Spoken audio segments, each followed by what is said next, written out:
الرحيم نحمده ونصلي على رسوله الكريم أما بعد. وعن وراد كاتب المغيرة بن شعبة رضي الله تعالى عنه قال أملى علي المغيرة بن شعبة في كتابي إلى معاوية رضي الله تعالى عنه أن النبي صلى الله عليه وسلم كان يقول في دبر كل صلاة مكتوبة لا إله إلا الله وحده لا شريك له له الملك وله الحمد وهو على كل شيء قدير اللهم لا مانع لما أعطيت ولا معطي لما منعت ولا ينفع ذا الجد منك الجد. وكتب إليه أنه كان ينهى عن قيل وقال وإضاعة المال وكثرة السؤال وكان ينهى عن عقوق الأمهات ووأد البنات ومنع وهات. حضرت مغیرہ بن شعبہ رضی اللہ تعالیٰ عنہ مشہور صحابی ہیں. ان کے کاتب جن کا نام ہے ورات، وہ روایت کرتے ہیں کہ انہوں نے مجھ سے حضرت معاویہ رضی اللہ عنہ کی طرف خط میں یہ بات لکھوائی کہ جناب نبی کریم صلی اللہ علیہ وسلم ہر نماز کے بعد یہ پڑھا کرتے تھے.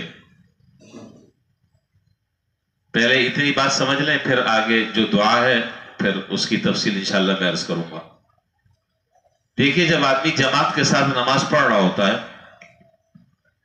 تو آپ جانتے ہیں کہ مقتدی اور امام ان دونوں کا بڑا گہرا تعلق ہوتا ہے.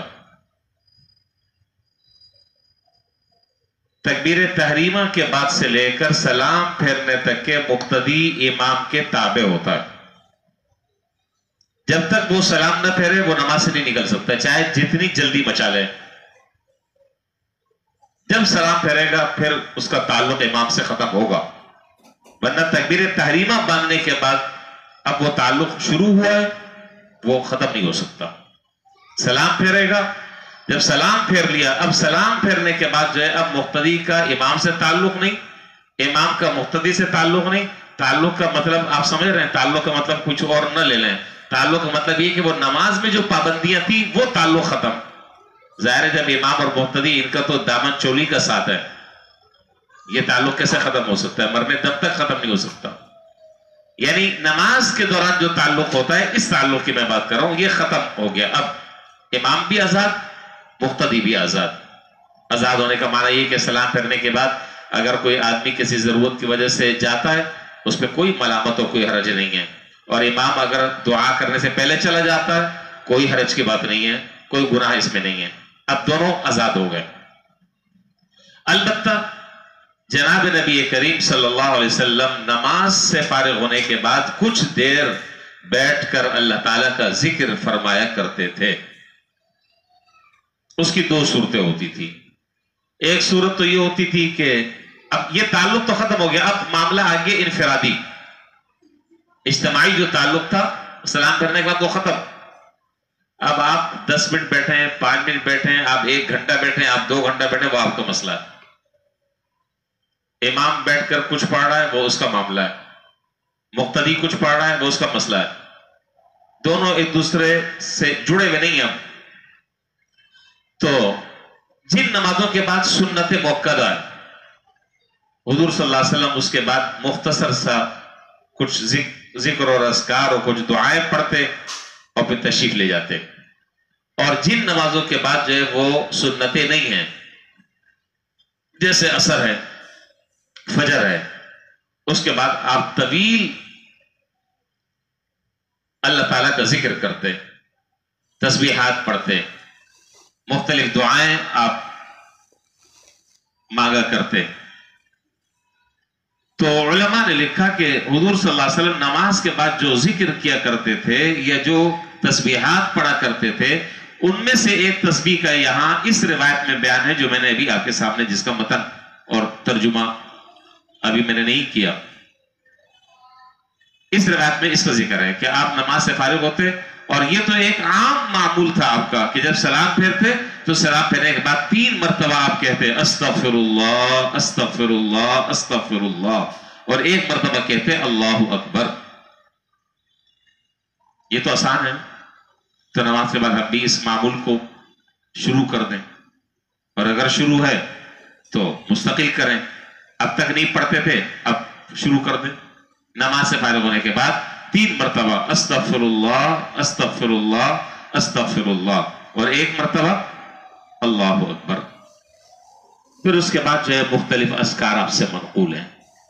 حضرت معاذ بن جبل رضی اللہ تعالیٰ عنہ کو حضور صلی اللہ علیہ وسلم نے ایک موقع پر یہ فرمایا کہ اے معاذ، وہ روایت تفصیلی ہے، میں اس تفصیلی روایت اور اس کے پس منظر میں نہیں جا رہا، اس روایت سے جتنی بات بتلانی مقصود ہے وہ جملہ میں ذکر کر رہا ہوں۔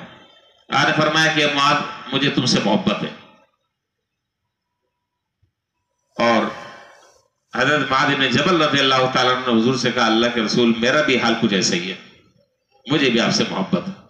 آپ نے فرمایا کہ جب تمہیں بھی مجھ سے محبت ہے اور مجھے بھی تم سے محبت ہے، میں ایک بات کی تمہیں نصیحت کرتا ہوں۔ اب آپ اندازہ لگائیں کہ یہ اس آدمی کو یہ بات بتائی جا رہی ہے جس سے بہت زیادہ قلبی اور گہرا تعلق ہے۔ فرمایا کہ ہر نماز کے بعد یہ دعا پڑھا کرو، کبھی ایسا نہ ہو کہ تم یہ دعا چھوڑ دو۔ اس کا معنی یہ کہ اس دعا کے اندر اللہ تعالیٰ نے کوئی خاص خصوصیت رکھی ہے، اسی لیے جناب رسول اللہ صلی اللہ علیہ وسلم ان کو تاکید در تاکید ارشاد فرمانا ہے۔ وہ کیا؟ اللہم اعنا علی ذکرک و شکرک و حسن عبادتک۔ اللہم اعنا علی ذکرک و شکرک و حسن عبادتک، کہا کہ ہر نماز کے بعد یہ پڑھا کرو، کوئی تمہاری نماز ایسی نہ ہو کہ جس کے بعد تم یہ دعا نہ پڑھو۔ یہ پڑھتے، اور یہاں پر 2 چیزیں ذکر ہیں اس روایت میں۔ ایک تو آپ یہ چوتھا کلمہ پڑھتے لا الہ الا اللہ وحدہ، اور یہ بھی سب مسلمانوں کو یاد ہے، سارے لوگ ان کو حفظ ہوگا۔ لا الہ الا اللہ وحدہ لا شریک لہ لہ الملک و لہ الحمد یحیی و یمیت وہو علی کل شیء قدیر۔ یہاں پر تو صرف روایت میں اتنا ہے۔ میں نے اس روایت کی اور اس کلمے کی تفصیل کتابوں میں جب تلاش کی تو بڑی عجیب باتیں ملی، عجیب باتیں ملی کہ اگر کوئی آدمی فجر کی نماز کے بعد اس روایت میں 2 جملے الگ الگ ہیں۔ اب یہ ہم پہلے جملے سے متعلق بات کر رہے ہیں کہ یہ جو کلمہ ہے، یہ کلمہ ایسا ہے کہ اگر کوئی آدمی فجر کی نماز کے بعد اور مغرب کی نماز کے بعد اپنی جگہ بیٹھ کر ان کلمات کو 10 مرتبہ پڑھ لے، بات سمجھ میں آ رہی؟ یہ جو کلمہ میں نے بھی عرض کیا، فجر کی نماز کے بعد اور مغرب کی نماز کے بعد اپنی جگہ بیٹھ کر کسی سے بات چیت کیے بغیر 10 مرتبہ پڑھ لے، اللہ تعالیٰ 10 گناہوں کو اس کے معاف فرما دیتے ہیں، 10 نیکیاں اللہ تعالیٰ عطا فرماتے ہیں، 10 درجات اللہ تعالیٰ اس کے بلند فرماتے ہیں، اور پورے دن ہر مکروہ اور ناپسندیدہ چیز سے اللہ تعالیٰ ہر شر سے اس کی حفاظت فرماتے ہیں۔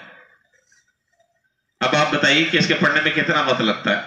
اب ہم جو بسا اوقات سلام پھیر کر جو بھاگتے ہیں، ایسا لگتا ہے کہ شاید مین گیٹ اب بند ہو جائے گا اور اس کے بعد پھر اگلی نماز کے لیے کھلے گا۔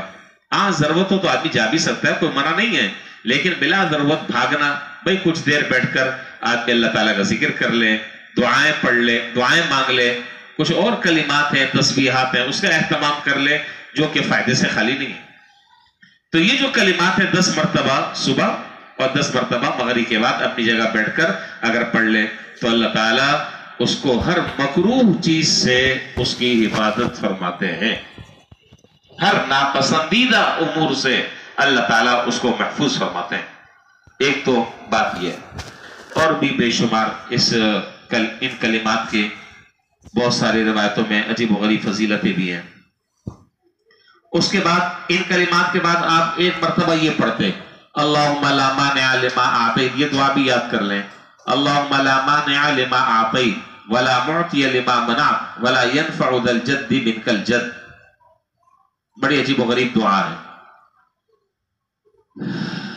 بس اس پر یہ روایت، یہ دعا بھی باقی ہے، اس کی تشریح، اور اس کے بعد اس روایت میں اگلا جو جملہ ہے وہ پھر کل بات کریں گے انشاءاللہ۔ بہرحال اس کلمے کو فی الحال آج کا تو خلاصہ وہ یہ ہے، آج کی بات کا خلاصہ یہ ہے کہ نماز سے فارغ ہونے کے بعد جلدی بھاگنا نہیں چاہیے، اگرچہ امام اور مقتدی کے ضابطے کا تعلق ختم ہو چکا ہے۔ ضابطے کا تعلق، میں ضابطہ کہہ رہا ہوں، رابطے کا تعلق تو کبھی ختم نہ ہوا ہے اور نہ ہوگا۔ مجھے لگ رہا ہے سب بیزار ہو گئے مجھ سے، نہیں ہوگا انشاءاللہ۔ انشاءاللہ آپ کی طرف سے اگر ہو گیا، میری طرف سے نہیں ہوگا انشاءاللہ۔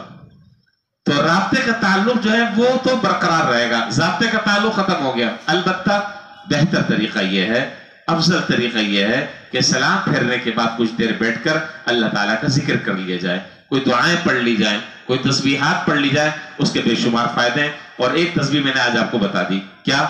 لا الہ الا اللہ وحدہ لا شریک لہ لہ الملک ولہ الحمد یحیی و یمیت۔ بعض روایتوں میں وہو علی کل شیء قدیر۔ اللہ تعالیٰ ہم سب کو اس پر اہتمام سے عمل کرنے کی توفیق عطا فرمائے۔ وآخر دعوانا الحمدللہ رب العالمین۔